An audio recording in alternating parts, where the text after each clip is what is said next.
বন্ধুরা আসসালামু আলাইকুম। চলে আসলাম দুপুরের রান্নার আয়োজন নিয়ে। আজকে বাজার থেকে নিয়ে আসছিল কই মাছ আর সঙ্গে একটা পাতিহাঁস। সবগুলোই আমি এখন কুটে নেব। মাছ হাঁস সবগুলো এখন কুটে বেছে পরিষ্কার করে নেব। হাঁসটাকে জবাই করে পরিষ্কার করে নেওয়া হয়েছে। হাঁস পরিষ্কার করতে ভীষণ কষ্ট, অনেক সময় লাগে। এখন আমি মাংসগুলো পিস করে নিয়েছি। এর মধ্যে এখন মশলাগুলো দিয়ে দেবো। মশলা দিয়ে ভালো করে মাখিয়ে নেব।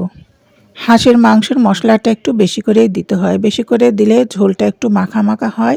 হাঁসের মাংসের ঝোল দিয়ে চালের রুটি খেতে খুব স্বাদ লাগে, আর ঝোল হলে রুটি পিঠা যে কোনো কিছুই খেতে সুবিধা হয়। মাংসগুলো এখন মাখিয়ে আধা ঘন্টার জন্য আমি রেখে দেবো। আমি আধা ঘন্টা পরই ফিরে আসবো। আধা ঘন্টা পর চলে আসলাম মাংস রান্না করার জন্য। চুলায় একটা কড়াই বসিয়ে দিয়েছি, এতে তেল দিয়ে দিয়েছি, দিয়ে দেবো তেজপাতা, পেঁয়াজ, কাঁচামরিচ, রসুন সব কিছু তেলের উপর দিয়ে ভালো করে নেড়ে চেড়ে এটাকে এখন গোলাপি করে ভেজে নেব।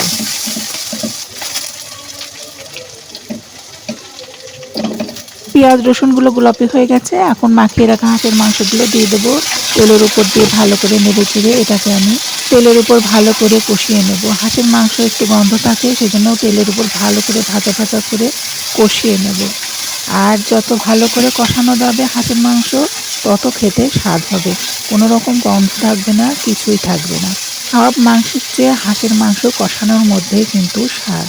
এখন আমি কিছু গরম মশলা দিয়ে দেবো। গরম মশলা দিয়ে বেশ ভালো করে কষাতে থাকবো।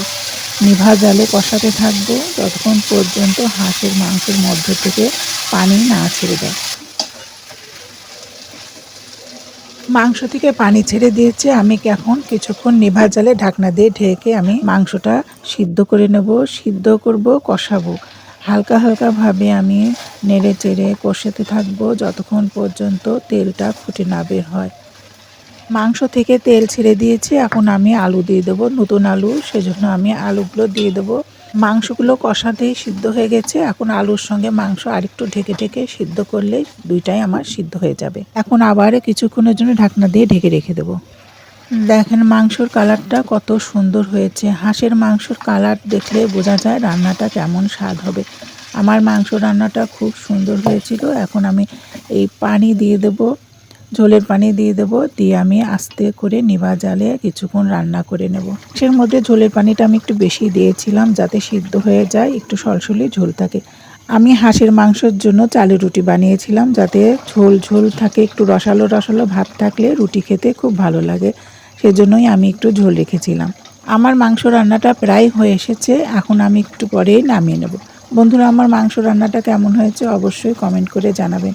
হাঁসের মাংস আর চালের রুটি মানেই একটা জনপ্রিয় খাবার। এটা খেতেও যেমন মজা, এগুলো তৈরি করতেও তেমন কষ্ট, তারপরেও খেতে ভালো লাগে। বন্ধুরা, আমার রান্না এখানেই শেষ আজকের মতো। আবার আসবো নতুন কোনো ভিডিও নিয়ে।